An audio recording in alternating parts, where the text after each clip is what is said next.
Nowadays, it's impossible to get away from all the financial gurus blasting you with advice. Cut out your daily latte. Stop buying avocado toast. Invest in this new hot cryptocurrency. But if you actually want to manage your money like the super wealthy, you gotta have a plan in place. And you're gonna have to stick to it, even when it gets tough. But don't worry. In this video, we are going to outline exactly what you have to do to manage your money and get ahead of the 99%. Everything from slashing expenses and building a bulletproof emergency fund to investing for the long haul and cultivating a wealth-building mindset. Let's get into it. Okay, we've all fallen into a financial trap or two in our lives, but the key is to learn from those mistakes and keep moving forward. So let's dive into some of the most common money mistakes and how you can avoid them like a pro. First off, living beyond your means. It's tempting to keep up with the Joneses, but overspending can lead to a world of financial pain. Be honest with yourself about what you can afford and make a conscious effort to live within your means. Your wallet will thank you later. Next, not having a budget. Flying by the seat of your financial pants is a recipe for disaster. Take the time to create a budget that reflects your income and expenses, and don't be afraid to adjust it as needed. A little planning goes a long way. Another big mistake? Not planning for emergencies.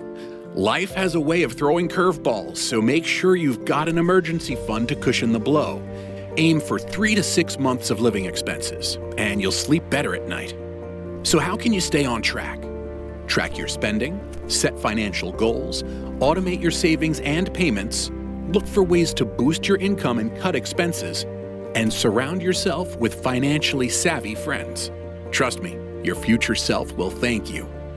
But what's the best way to actually make a budget and manage your money?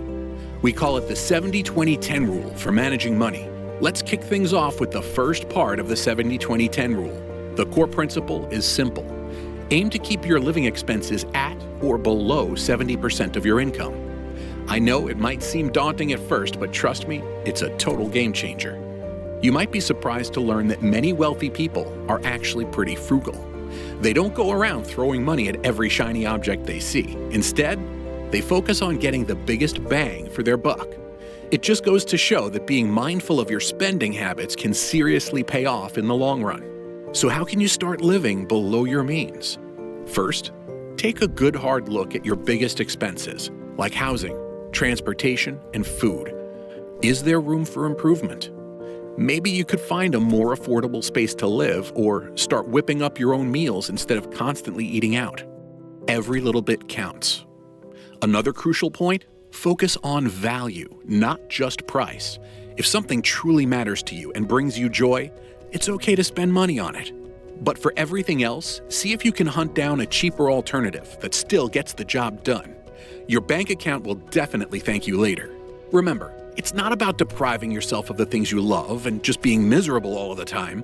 It's about being intentional with your spending and making sure your money is going towards what's most important to you. By keeping your expenses under control, you'll have more financial freedom to save, invest, and build wealth over time. And who doesn't want that? All right, the 20 in the 70-20-10 rule. This is where things start getting pretty exciting because we're talking about investing in your future. First and foremost, if your employer offers a 401k with a match, jump on that opportunity like it's a free-for-all, all-you-can-eat buffet. Seriously, it's practically free money. Your employer is basically saying, hey, if you put some of your paycheck into this retirement account, we'll throw in some extra cash too. It's a total no-brainer. But don't stop there. You should also think about opening a Roth IRA. The awesome thing about a Roth IRA is that you can withdraw your money tax-free in retirement. Yep, you read that right. You pay taxes on money you put in now, but when you take it out later, Uncle Sam doesn't get a cut. It's like a present to your future self.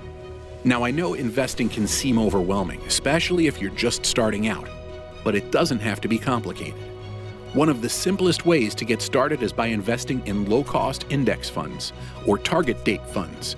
These funds automatically spread your money across a variety of stocks and bonds, so you don't have to stress about picking individual companies. It's like instant diversification. The key is to start early and be consistent.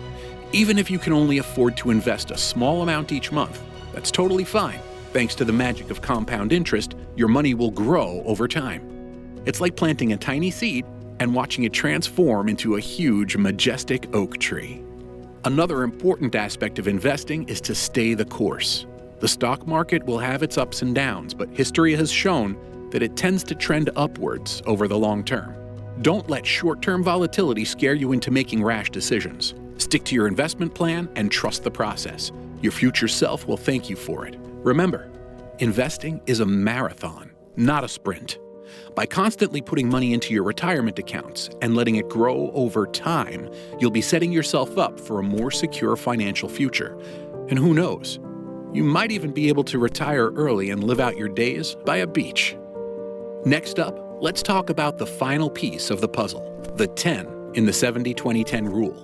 This is all about building a rock-solid emergency fund.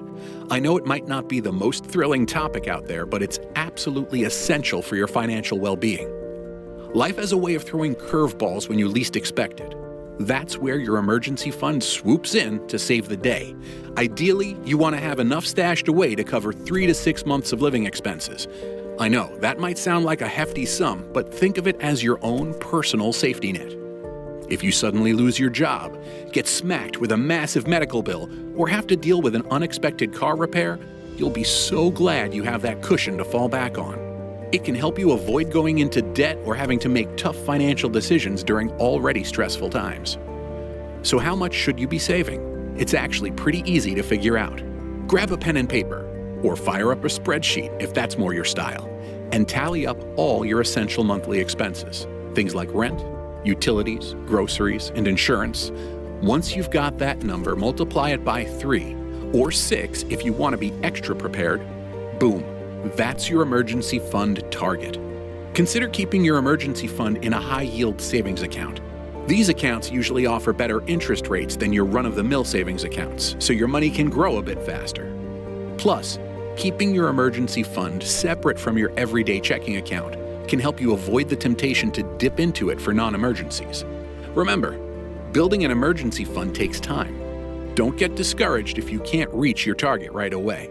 Start small and be consistent. Every little bit you save will bring you one step closer to financial security. And trust me, the peace of mind that comes with knowing you're prepared for whatever life throws your way is priceless. If you want to achieve lasting financial success, it's essential to develop the right mindset. This means embracing new ways of thinking about money and making smart decisions that align with your long-term goals. One key concept to embrace is delayed gratification. This means being willing to put off short-term pleasures in favor of long-term rewards. It's about saying no to that impulse purchase and instead putting that money towards your savings or investments. It might be tough in the moment, but trust me, your future self will thank you. Think about it this way. Every time you choose to save or invest instead of spend, you're taking a powerful step towards financial freedom. You're telling yourself that your dreams and goals are worth more than any temporary satisfaction you might get from a new gadget or a fancy meal. Another important mindset shift is to think long-term when it comes to your finances. Don't get caught up in the day-to-day fluctuations of the stock market or the latest financial trends. Instead, focus on creating a solid, sustainable plan that will help you build wealth over time. This means avoiding emotional investing decisions and sticking to your strategy, even when things get tough. It's easy to get swept up in the excitement of a rising market or the fear of a downturn. But the most successful investors are the ones who stay the course and keep their eyes on the prize. Finally, one of the most powerful mindset shifts you can make is to start paying yourself first. This means treating your savings and investments like a non-negotiable expense, just like your rent or utility bills. By automatically deducting a portion of your income towards your financial goals, you'll be able to build wealth consistently over time. And the best part? You won't even have to think about it. You'll be making progress towards your dreams every single day without having to constantly remind yourself to save. Remember, you are your own most valuable asset. From the 70-20-10 rule to money traps and mind-blowing mindset hacks, you're now armed to the teeth with financial wisdom. Just remember, Building true wealth is a wild adventure, not a quick pit stop. It takes hustle, dedication, and a never-ending thirst for knowledge. By putting these killer strategies into action and staying laser-focused on your goals, you'll be blown away by how far you can go. Oh, and once you hit the 100K mark, things get a little easier. How so? Check out our next video here.